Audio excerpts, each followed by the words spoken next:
하나님의 말씀은 요한복음 21장 15절에서 19절 말씀입니다. 요한복음 21장 15절에서 19절 말씀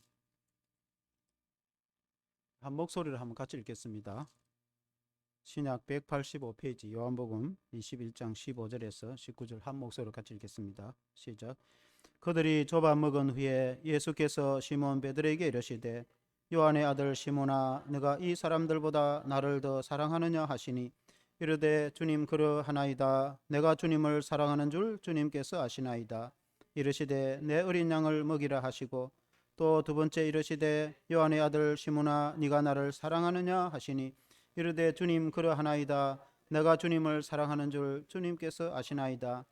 이르시되 내 양을 치라 하시고 세 번째 이르시되 요한의 아들 시몬아 네가 나를 사랑하느냐 하시니 주께서 세 번째 네가 나를 사랑하느냐 하심으로 베드로가 근심하여 이르되 주님 모든 것을 아시오매 내가 주님을 사랑하는 줄을 주님께서 아시나이다. 예수께서 이르시되 내 양을 먹이라. 내가 진실로 진실로 너에게 이르노니 내가 젊어서는 스스로 띠뛰고 원하는 곳으로 다녔거니와 늙어서는 내 팔을 벌리리니 남이 내게 띠뛰고 원하지 아니하는 곳으로 데려가리라. 이 말씀을 하시면 베드로가 어떠한 죽음으로 하나님께 영광을 돌릴 것을 가리키심이려라. 이 말씀을 하시고 베드로에게 이르시되 나를 따르라 하시니. 아멘. 부활하신 주님의 당부라는 제목으로 말씀을 드리겠습니다. 우리 예수님이 부활하셔서 세 번 제자들에게 나타나는 것이 성경에 기록이 되어 있습니다. 첫 번째 나타나신 것은 엠마오로 가던 두 제자가 예수님의 부활을 목격하고 그 밤에 다시 돌아와서 제자들의 모인 곳에 우리가 예수님이 다시 살아나신 것을 보았다 하고 말을 하고 있을 그때에 그 제자들이 모인 그 가운데 예수님이 찾아오셨어요. 부활하신 예수님이 찾아오셔서 문이 콱콱 닫힌 데에 그냥 들어오시니까 제자들이 깜짝 놀라서 유령이다 하고 그러는 판에 예수님이 유령은 살과 뼈가 없지만 보라 나는 살과 뼈가 있지 않느냐. 내가 부활하였다 하고 이제 뭘 잡수식을 가져오라 해서 생선 구운 것을 같이 드셨다고 했지 않습니까? 그리고 두 번째는 도마가 있을 때에 찾아오셨는데 그 첫 번째 제자들의 그 있는 곳에 예수님 찾아올 때는 마침 그때 도마가 없었어요. 제자들 가운데. 그래서 이 이제 도마가 없을 때 제자들이 예수님을 만나고 나서 도마 보고 나중에 하는 말이 도마야 예수님이 부활하셔서 우리에게 찾아오셨다 그렇게 말하니까 도마가 하는 말이 어떻게 사람이 죽은 자가 살아나겠는가. 내가 내 손가락으로 예수님의 그 못자국 넣은 손에 넣어보지 않고는 믿을 수가 없다. 내 손으로 그 창자국나 허리에 넣어보지 않고는 믿을 수가 없다. 목격하지 않고는 못 믿겠다. 도마가 이제 그렇게 말했죠. 그리고는 실제로 이제 8일 후에 이들의 후에 예수님이 도마가 함께 있는 제자들 가운데 주님이 다시 찾아오시게 되어지죠. 그것이 이제 두 번째인데 도마 보고 예수님이 도마야 너 손가락으로 내 손바닥에 넣어봐라. 그리고 너 손으로 내 창자국나 허리에 넣어봐라. 그 도마가 직접 목격을 하고서는 나의 주님 나의 하나님이십니다. 이렇게 이제 고백하죠. 너는 나를 본고로 믿느냐.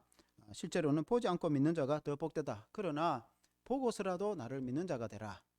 우리가 예수님을 믿을 때 우리가 주님을 더 잘 믿어야 되고 부활하신 주님을 잘 믿어야 되는데 실제로 여러 가지 우리가 기적을 체험하거나 또 그런 병에 고침받거나 여러 가지 그런 역사를 통해서 예수님이 정말 살아계시구나 그렇게 이제 믿는 성도들도 많이 있습니다. 오늘 이 세 번째 예수님이 나타나신 것은 예수님이 이제 부활하셔서 그 갈릴리 바다 그 디베라 바다에 예수님 생전에 늘 제자들과 많이 만나고 그곳에서 생선도 구워 먹고 고기도 잡고 또 전도도 하고 말씀도 전하고 하던 곳이 있는데 그 디베라 바닷가에 그곳에서 예수님이 제자들에게 나타나신 것입니다. 제자들이 고기 잡으러 가자 해서 물고기 잡고 있을 때 예수님이 배 오른편에 그물을 던지라 해서 153마리의 물고기를 잡았는데 그때에 이제 생선을 같이 구워 드시면서 베드로 제자들에게 그 가운데 특히 베드로에게 예수님이 말씀하신 그 말씀 그 주님이 예수님이 베드로에게 그 당부하시고 질문하시고 당부하신 그 말씀을 통해서 우리가 오늘 은혜를 받기를 원합니다. 첫째는 예수님이 네가 나를 사랑하느냐? 그렇게 베드로에게 이제 물으십니다. 예수님이 디베랴 바닷가에 찾아올 때 예수님이 그 마리아에게도 그렇게 말씀을 했고 제자들을 보고 갈릴리로 가라고 해라. 거기서 만나자고 해라. 그렇게 말씀한 적도 있고 또 예수님을 그 제자들이 만났기 때문에 예수님이 갈릴리로 가셨다는 것을 이제 알았습니다. 그래서 제자들도 예루살렘에 있다가 갈릴리로 막 왔는데 와서 이제 온다면 틀림없이 디베랴 바닷가에 안 오겠나 이렇게 생각하고 디베랴 바닷가에 가니 예수님은 일단은 보이지 않았습니다. 그래서 기다려보자 한참 기다려도 안 했습니다. 그래서 어쩔 수 없으니 배도 고프고 물고기나 잡자 해가지고 이제 배를 타고 바다에 가서 물고기를 잡아서 요기라도 하려고 갔는데 베드로가 평소에 예수님 따르기 전에 원래 고기 잡아 하던 어부 아닙니까? 전문가죠. 근데 밤새도록 고기를 잡아도 그물을 던져도 한 마리도 못 잡았습니다. 근데 이제 새벽녘이 됐습니다. 밤새도록 그물을 던졌는데 한 마리도 못 잡아. 날이 새 새벽이 다 됐는데 저기 바닷가에서 누군가 그물을 배 오른편에 던지라. 너희가 물고기를 잡았느냐? 한 마리도 못 잡았다니까. 그물을 배 오른편에 던지라 하니까 그 말씀에 순종하여서 그물을 던지니까 그물이 가득 물고기. 그때 그물이 뭐 그렇게 크지도 않으니까 153마리를 거두었으니까 그 사람들이 몇 사람 되지도 않는데 뭐 한 사람당 뭐 한 5마리 10마리 정도는 먹을 수 있겠죠. 그래서 이제 그물을 거뒀는데 자세히 보니까 예수님이신 거예요. 그래서 누군가가 예수님이시다 하니까 베드로가 주님이시라는 말을 듣고 그냥 물에 뛰어들어서 주님을 만나기 위해서 물가로 나왔는데 예수님이 먼저 오셔서 불을 피워놓고 그리고는 생선을 또 구워놓고 너희가 가져온 생선도 너희가 잡은 생선도 좀 가져오라 해서 그렇게 아침을 이제 준비해서 서로 아침 구운 생선으로 아침을 드시면서 이런저런 말씀을 나눈 후에 그리고는 이제 나중에 베드로 수제자인 베드로에게 예수님이 오늘 이렇게 질문하시는 거예요. 네가 나를 사랑하느냐? 시몬의 아들 요한의 아들 시몬아 네가 나를 사랑하느냐? 이렇게 평소에 같으면 베드로야 이렇게 말해요. 베드로라는 말은 휘트 개바라고도 반석이라는 뜻입니다. 반석은 흔들리지 않는 그런 예수님이 베드로를 부르시고 나서 이름을 지어줬는데 반석이라는 뜻인 베드로라는 이름을 지어줬는데 원래 이름이 시몬입니다. 그래서 원래 그 시몬이라는 이름을 요한의 아들 시몬이라는 그래서 예수님이 그 반석 같은 베드로 이름을 부르지 않고 원래 이름인 시몬을 부르시면서 요한의 아들 시몬아 네가 나를 사랑하느냐 그렇게 말했습니다. 아마 이제 베드로가 3번이나 예수님을 부인하고 했던 것도 예수님이 다 아시니까 그 연약한 모습을 아시고 베드로를 있는 모습 그대로 부르신 것 같습니다. 예수님이 우리를 부르실 때도 그렇습니다. 우리가 위대해서 아주 훌륭한 사람이 되어서 우리를 부르시는 것이 아니고 우리가 나약하고 실패하고 죄도 많고 넘어지고 우리 그렇게 하는 것도 다 알고 있습니다. 그렇지만은 우리 주님은 그런 것을 물으시는 것이 아니고 네가 나를 사랑하느냐? 우리가 예수님을 사랑하느냐? 우리가 주님을 사랑하는가? 그것을 물으시는 것입니다. 그래서 주님은 있는 모습 그대로 우리의 위대한 모습을 보고 우리를 부르는 것이 아니라 우리의 나약한 모습이나 우리의 약한 그런 모든 것을 다 아시면서 우리의 있는 그대로를 우리 주님이 사랑하시고 우리를 부르시는 줄 믿습니다. 그래서 예수님이 베드로에게 네가 나를 이 사람들보다 더 사랑하느냐 이렇게 물었습니다. 이 사람들보다 더 사랑하느냐 물으신 말씀은 베드로 보고 네가 세상에 있는 저런 다른 사람들보다 다른 사람이 나를 사랑하는 것보다 너가 더 사랑하느냐 라고 물으시는 건지 아니면은 너가 다른 사람을 사랑하는 그 사랑보다도 나를 더 사랑하는 마음이 있느냐 라고 물으시는지 다 포함이 되어 있지 않느냐 이렇게 생각합니다. 그러나 중요한 것은 세상에 있는 어떤 무엇보다도 세상에 있는 어떤 사람보다도 너가 나를 가장 사랑하느냐 너가 세상에 다른 좋아하는 것도 많이 있겠지만은 그러나 예수님을 가장 사랑하는 마음 그 마음을 요구하시는 것입니다. 우리의 신앙에 있어서도 마찬가지입니다. 우리가 어떤 탁월한 능력이 있고 여러 가지 환경이나 조건이 좋은 것도 중요하겠지만은 그러나 우리 주님이 우리에게 요구하시는 것은 가장 중요한 것은 너가 나를 정말 사랑하느냐 정말 주님을 사랑하느냐 그리고 이 세상에 있는 어떤 무엇보다도 온 마음과 뜻과 목숨을 다해서 예수님을 사랑하느냐 우리 주님은 그것을 물으시는 것입니다. 주님을 사랑하는 마음이 있어야 되는 것입니다. 왜냐하면 우리는 예수님을 사랑할 수밖에 없습니다. 왜냐하면 예수님이 하나님의 아들이신 그분이 본체 하나님이신 그분이 사람의 육신을 입고 이 땅에 오셔서 우리를 죄에서 구원하시기 위해서 그 십자가에 처절하게 살찌시고 죽으시기까지 해서 우리에게 영생을 주고 우리의 죄를 다 사해 주시고 우리가 천국 가게 하시고 우리를 하나님의 자녀로 삼으셔서 복을 주셨기 때문에 그 주님은 지금도 살아 계시는데 우리가 주님을 사랑하지 아니할 수가 없는 거죠. 예수님을 정말 믿고 예수님에 대해 정말 안다면은 우리는 당연히 예수님을 사랑하는 것. 하나님의 자녀인 성도는 그리스도인은 당연히 예수님을 사랑해야 되는 게 마땅하죠.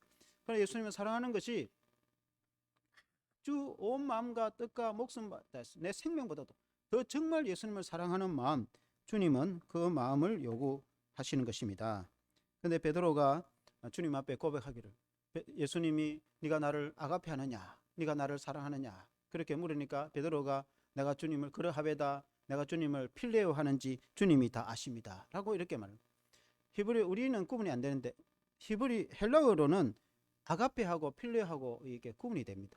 아가페는 우리가 알다시피 그 희생적인 하나님의 사랑, 부모가 자녀를 사랑하는 그런 사랑을 아가페라 사랑, 희생적인 사랑입니다. 필레오는 친구를 좋아하듯이 우정이라든지 그냥 좋아하는 걸 말합니다. 근데 베드로가 예수님이 물으실 때는 너가 나를 아가페 하느냐 이렇게 묻는데 베드로가 그렇습니다, 내가 주님을 아가페합니다 이런 말을 하지 않습니다. 내가 주님을 필레오 합니다. 아마 자신이 3번이나 주님을 부인한 것을 알고 내 같은 사람이 주님을 희생적으로 아가페 한다는 것은 안 되겠구나 이렇게 생각을 했는지 모르겠으나 어쨌든 내가 중요한 것은 내가 주님을 좋아하는 건 사실입니다. 내가 주님을 필레오 합니다 라고 고백합니다. 근데 주님이 3번이나 네가 나를 아가페 하느냐, 네가 나를 사랑하느냐 이렇게 물으시는 거죠. 우리가 이 세상에 있어서 주님을 사랑할 때에 주님을 정말 어떻든 간에 내가 잘났든지 못났든지 내가 위대한 사람이든지 그렇지 못한 사람이든지 예수님을 다 사랑하는 것은 다 마찬가지인 줄로 믿습니다. 베드로가 필레오 한다고 해서 아가페 하지 않은 건 아닙니다. 베드로가 물론 연약해서 3번이나 부인했지만 역사적 일화에 보면은 베드로는 나중에 복음을 전하다가 로마에 가서 복음을 전하여서 네로 황제 때 체포가 돼가지고 십자가에 거꾸로 못 박혀 죽었다고 역사에 기록이 되어 있습니다. 너가 예수님 그리 좋아하나? 그럼 너도 예수님처럼 십자가에 못 박혀 죽으라. 나는 십자가에 못 박혀 바로 죽으면 안 됩니다. 왜? 예수님이 십자가에 바로 못 박혔는데 어떻게 내가 바로 나를 거꾸로 못 박아줬었어. 그래가지고 십자가로 거꾸로 매달려서 못 박혀서 죽었다는 것입니다. 예수님을 얼마나 사랑했으면은 그렇게 했겠습니까? 예수님이 네가 나를 사랑하느냐 했을 때 베드로가 그러하외다, 내가 주님을 사랑하는 줄 주님이 아시나이다. 베드로가 주님을 정말 사랑했는데 베드로가 복음을 전하고 양들을 돌볼 때에 하나님을 사랑하는 마음, 주님을 사랑하는 마음이 없으면은 그렇게 할 수가 없어요. 우리가 예수님을 믿고 우리가 예배도 드리고 우리가 주님을 섬길 때 그 주님을 사랑하는 마음이 없으면은 힘듭니다. 왜냐하면 모든 걸 그냥 의무적으로 해야 될 것 같고 억지로 하고 그렇게. 그러나 주님을 사랑하는 마음으로 하면은 모든 것을 기쁨으로 감당할 수 있습니다. 신앙이라는 것이 그렇습니다. 여러분 연애를 해본 사람도 있겠지만은 연애를 하면은 금방 만나고 왔는데도 또 보고 싶고 그러니까 안 보면 또 보고 싶다. 그러니까 연애를 하면 서로 좋아하고 사랑하고 아무리 돈을 많이 쓰고 힘들어도 사랑하기 때문에 얼마나 마음이 기쁘고 좋지. 그런 마음이 의무적으로 하는 건 아니에요. 모든 걸 사랑으로 한단 말이에요. 마찬가지로 우리가 예수님을 정말 사랑한다면은 복음 사역을 한다든지 교회를 위해서 희생을 한다든지 다른 사람들을 사랑하고 섬긴다든지 그런 걸 의무적으로 하지 않습니다. 할 수 없이 한다. 그러면 그 무슨 재미를 하겠습니까? 예수님을 사랑하니까 이것도 기쁘고 저것도 기쁘고 전도를 해도 재미있고 하나님께 예배를 드리면 또 더 감사하고 성도와 교제를 나눠도 즐겁고 그렇게 모든 것이 사랑으로 하는 것입니다. 사랑이 없으면은 아무 의미가 없는, 필요가 없는 거예요. 생명이 없는 거예요. 그래서 예수님을 사랑하기 때문에 모든 것을 사랑으로 감당하면 즐거움이 되는 줄로 믿습니다. 요한의 아들 시몬아 네가 나를 사랑하느냐 하고 물을 때에 3번이나 물으니까 베드로도 마음이 답답했습니다. 한두 번 물으면 또 몰랐는데 그때까지는 죄송합니다. 그때까지는 별 생각이 없었는데 3번이나 물으니까 베드로가 웬일인고 이렇게 생각했습니다. 그래서 베드로가 마음이 답답해서 그러하외다 내가 주님을 사랑하는 줄 주님이 다 하십니다. 근데 이게 이제 우리는 이제 목회자니까 그 헬라어는 그리스를 신약어는 헬라어 그리스로 기록이 되어 있죠. 그래서 헬라어 이제 원어를 보면은 세 번째는 그렇게 되어 있습니다. 첫 번째, 두 번째까지는 베드로가 주님이 다 하십니다. 오이다 이렇게 되어 있습니다. 그건 알다는 거죠. 통틀어서 안다는 거죠. 근데 세 번째는 주님이 다 아십니다. 그걸 갖다가 기노스코라는 헬라어는 경험적으로 아는 걸 말합니다. 그러니까 그냥 안다는 거 하고 경험적으로 안다는 것은 같이 먹고 잔다든지 친밀하게 가족처럼 지내고 아는 걸 기노스코라 이렇게 말합니다. 그러니까 베드로가 첫 번째, 두 번째는 주님이 날 아시잖아요. 내가 주님을 사랑하는 것도 알고 그렇게 이제 말이죠. 세 번째는 내가 주님을 얼마나 사랑하고 주님을 사랑하는 그것을 주님이 저를 겪어봤어. 기노스코 해서 다 안다. 그와 같이 예수님은 우리의 모든 행편을 다 압니다. 우리가 어떤 사람인 것도 알고 우리가 어떤 상황이라는 것도 알고 내가 어떻게 주님을 사랑하는 것도 알고 우리가 믿음 생활을 어떻게 하는 것도 주님이 다 아시는데 주님은 그냥 적당히 아는 정도가 아니고 친밀하게 아주 친밀하게 그러니까 부모님이 나를 아는 것보다도 주님이 나를 더 훨씬 안다. 내 친구가 나를 아는 것보다 예수님이 나를 더 잘 알고 있다. 심지어 내가 내 자신을 아는 것보다도 주님이 나를 더 훨씬 더 잘 아신다.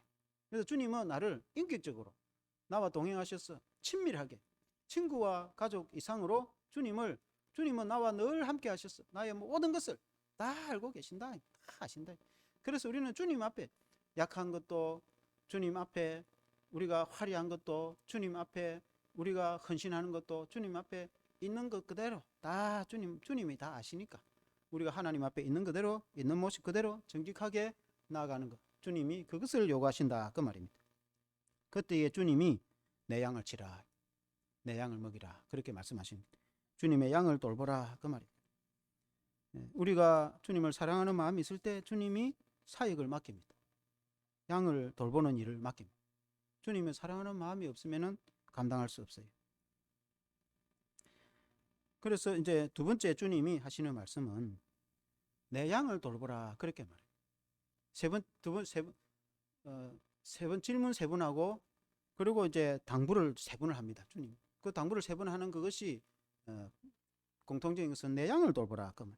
세 번 나를 사랑하느냐 묻고 나서 주님이 그 다음에 하시는 말씀은 내 양 성도 양들을 돌보라 그렇게 세 번이나 당부를 하는데 첫 번째 질문 후에 대답 후에 당부할 때는 내 어린 양을 먹으라 이렇게 말합니다. 어린 양이라는 것은 우리가 새가족이라든지 믿음이 연약한 새신자가 아니겠습니까? 예수님을 잘 모르니까 예배 생활이라든지 신앙생활이라는 것도 뭐 예배 드리고 싶으면 드리고 학심 안 하고 마음대로 결석해버리고 그렇게 하죠. 믿음 있으면 그렇게 하겠습니까? 그러면 또 찾아가서 건면하고 사랑으로 돌보고 그렇게 하지 않습니까? 마치 우리가 자녀를 키워보면은 여러분 청년들도 여기 있지만은 앞으로 결혼을 해서 자녀를 낳아서 키워보면은 여러분의 부모님들이 여러분들을 얼마나 사랑했는지 그때서야 자녀를 키워보지 않고는 부모의 마음을 이해할 수가 없어요. 죽어도 이해를 못합니다. 죽고 나서 이해를 하는지 모르겠지만은 죽기 전에는 이해 못합니다. 그러니까 그 부모의 마음은 자녀를 안 키워본 사람은 몰라요. 그건 상상이나 생각 가지고는 절대로 이해하지 못해요. 그래서 자녀를 키워보면은 그 힘들게 낳아서 똥 오줌 가려가지고 기저귀 갈아주고 그래가지고 이제 또 나중에 그릇만 좀 댈만 하면은 오한데 다니면서 뭐 화장대 그거 다 엎어버리면은 또 화장대 그 다 물품 다 채워놨다가 그 걷는 첫발 뗄 때 얼마나 걷는다고 박수를 치고 좋아라 하고 그러다가 학교 입학이라도 하면은 학교 갔다고 이제 학부모 됐다고 얼마나 학교 가서 공부 잘해라고 그 부모가 자녀를 사랑하는 마음으로 이렇게 이제 학용품도 사주고 이제 그렇게. 그래서 청소년 지날 때에 사춘기 방황하고 그때도 끊임없이 사랑하고 키우고 뭐 먹이고 하는 거 말할 것도 없고 그러다가 또 청년이 되어 또 앞으로 또 대학을 졸업해서 취직 문제라든지 결혼 문제라든지 눈물과 통곡으로 자녀를 위해서 기도하고 보니까 우리는 뭐 아직 결혼 안 시켰지만은 결혼시킨 부모들 함께 결혼시켜 나면 난 끝난 줄 알았어. 시집 장가 가면 이제 다 큰 자녀들이 자기들이 알아서 하는 것이 이렇게 생각했는데 우리가 선배들 보니까 그러지 않더라고. 시집 가가지고 잘 사는지, 어떻게 하는지, 애가 타가지고 애를 낳아 잘 키우는지, 그러면 또 힘들면 친정에 보러 와가지고 뭐 이런저런 이야기하면 또 상담해 줬다가 또 위로했다가 격려했다가 또 뭐 필요하면 도와줬다가. 딸도 마찬가지고 장가간 자녀도 마찬가지고 뭐 옛날처럼 그렇게 간섭하지는 못하지만, 그래서 이제 손자 키울 때까지 끝이 없어요. 내가 안 보니까 그러다 죽을 것 같아. 그러니까 이 부모가 자녀를 양육할 때 그 사랑과 정성으로 양육하는 거는 한이 없고 끝이 없는데, 육신적인 자녀를 양육하는데도 이랬는데 영적인 자녀를 양육하는 거는 더합니다. 영적인 하나님의 자녀를 양육하는 거는 그하보다 더한 사랑이 들어간다. 더하면 됐지 덜하지는 않아요. 그러니 영적인 그 믿음의 자녀를 양육하는 일이 여러분 쉽겠습니까? 영으로 먹이고 입힌다는 것이, 그것이 영적으로 돌보고 하나님의 자녀로 바로 세운다는 것이 쉽지 않다 이 말이에요. 그러나 하나님을 사랑하는 마음이 있을 때에 그렇게 영적인 자녀를 양육하고 돌보도 피곤하지 않고 그런 줄로 믿습니다. 그리고 이제 두 번째는 주님이 내 양을 치라 그렇게 말합니다. 양을 치라 이 말은 영어로 care, 돌보라. 그럼 이스라엘 백성들이 양을 칠 때에 대개의 경우에 이제 그 보면은 양무리들을 목자들이 이끌고 들판으로 나갑니다. 그래 이제 가까운 경우는 뭐 풀을 다 먹고 이러니까, 우리나라 같으면은 산들이 하도 많으니까 그래서 풀을 먹고 매일 집으로 저녁에 소를 몰고 오지, 바깥에 며칠간 데리고 나가서 그렇게 하는 건 못 봤어요. 우리도 어릴 때, 저도 뭐 어릴 때 산에 소 먹이를 많이 다녔어요. 그러나 이스라엘은 우리처럼 이렇게 산들이 많은 건 아닙니다. 그러면 이제 며칠 혹은 몇 달간 약물을 데리고 나가면은 그 들판 가운데 있단 말이에요. 그럼 들판에는 여러분 늑대나 위험한 짐승이 또 있잖아요. 그러면 이제 움막을 친단 말입니다. 움막을 치가지고 울타리를 또 바깥에 해서 다 이렇게 나무 목재로 만들고 그렇게 한단 말입니다.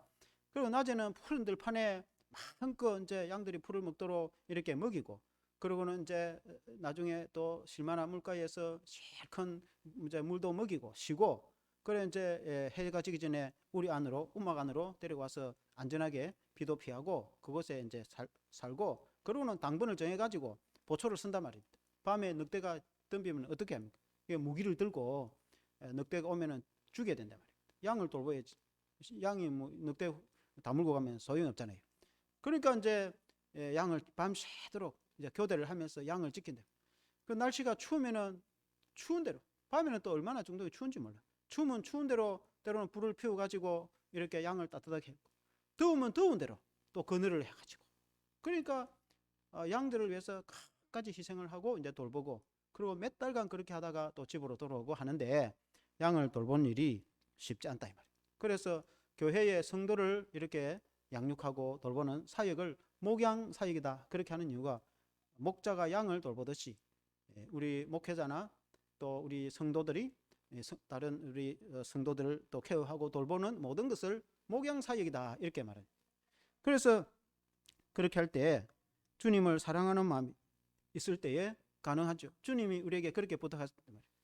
나 같은 죄인을 위해서 우리 예수님이 십자가에 살찌으시고 죽으셔서 우리에게 생명과 영생을 주셨는데, 그 주님이 우리를 사랑하시는데 그 주님의 사랑을 생각하면은 우리는 당연히 다른 성도를 사랑하고 희생하고 봉사하는 일을 할 수 있다.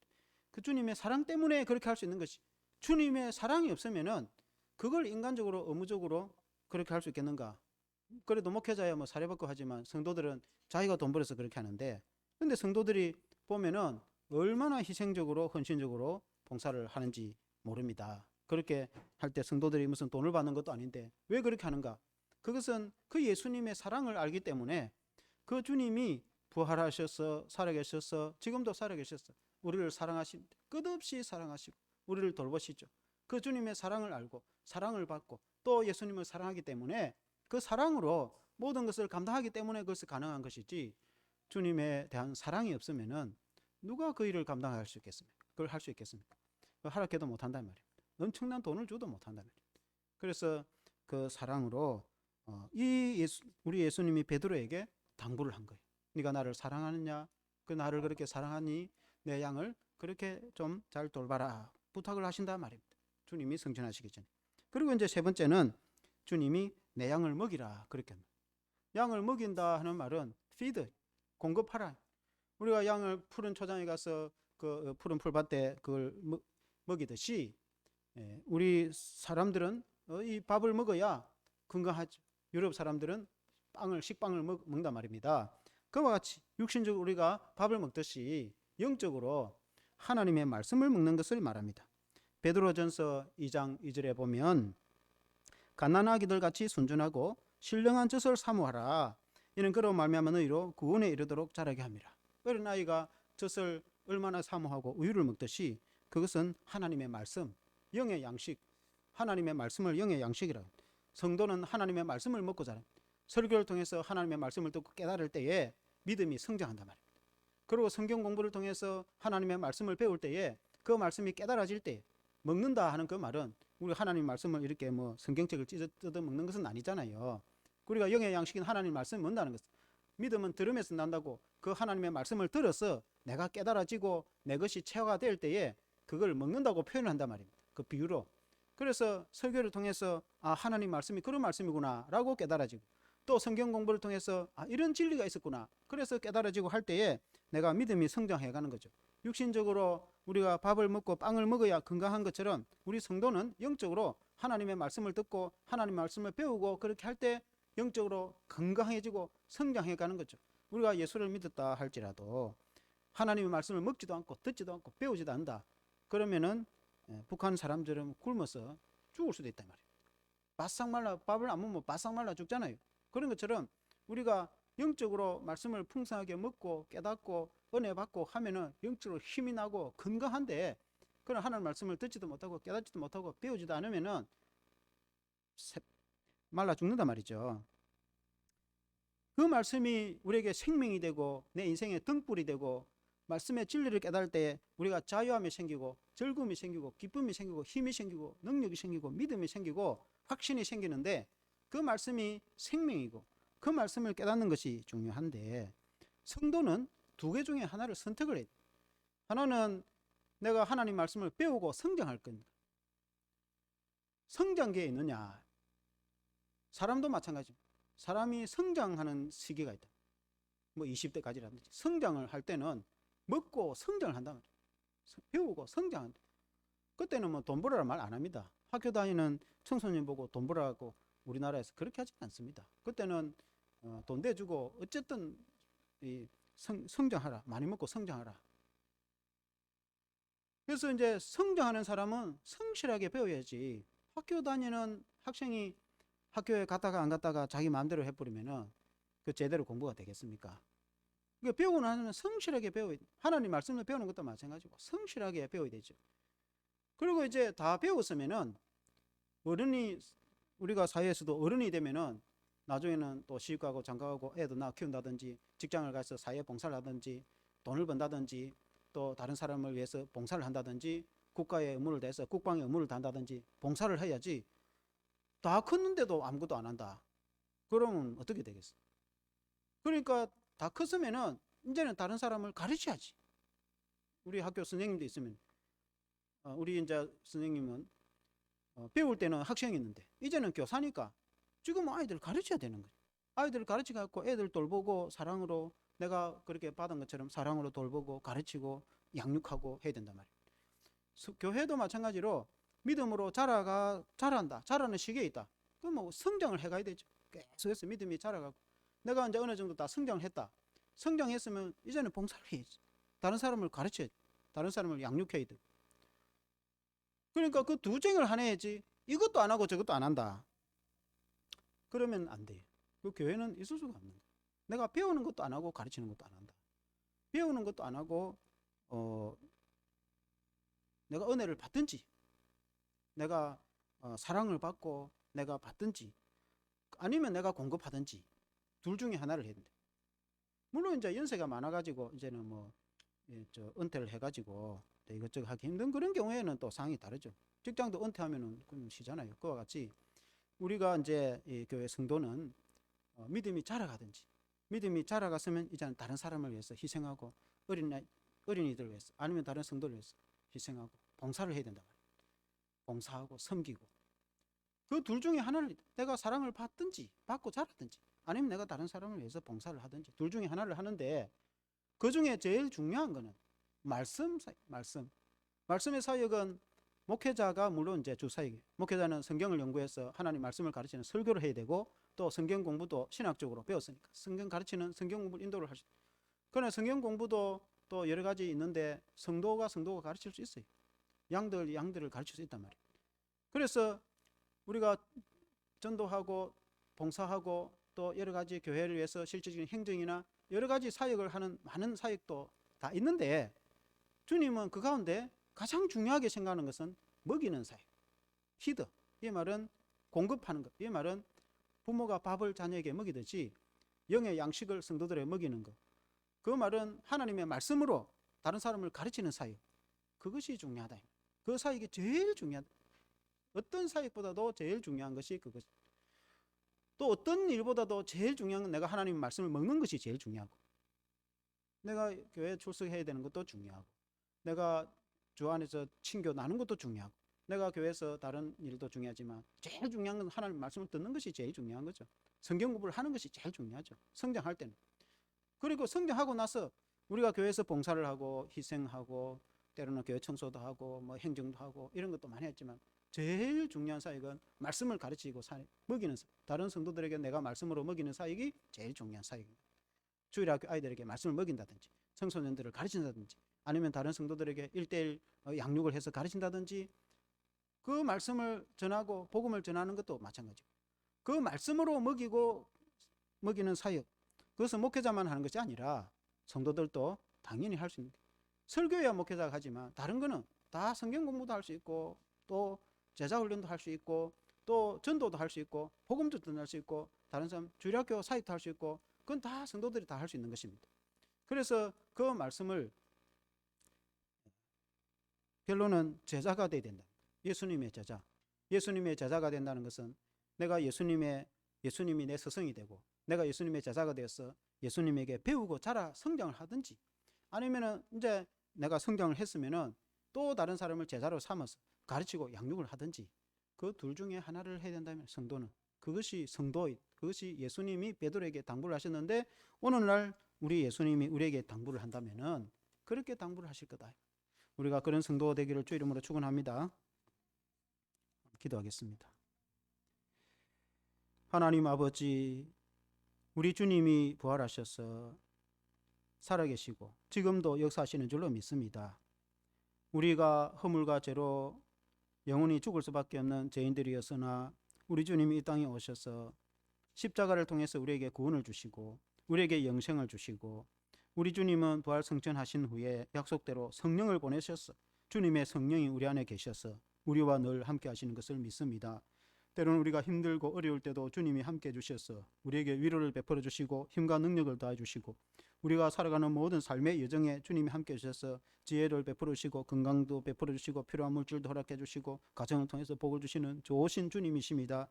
하나님 아버지, 우리가 그 주님의 사랑을 받았을진대에 우리도 주님을 사랑하는 마음으로 살아가기를 원합니다. 우리 주님이 우리를 사랑한 그 사랑에 비하면 우리가 무엇으로 주의 은혜에 보답할 수 있겠습니까?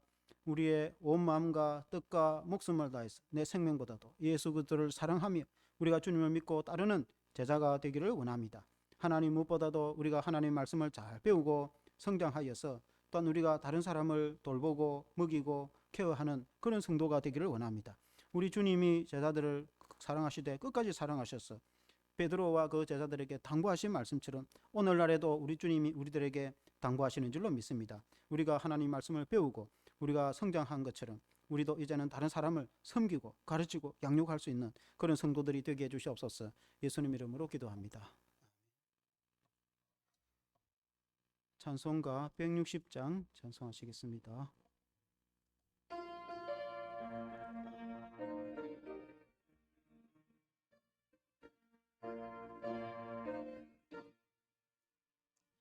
무덤에 머물러 예수 내 구주 새벽 기다렸네 예수 내 주 원수를 다 이기고 무덤에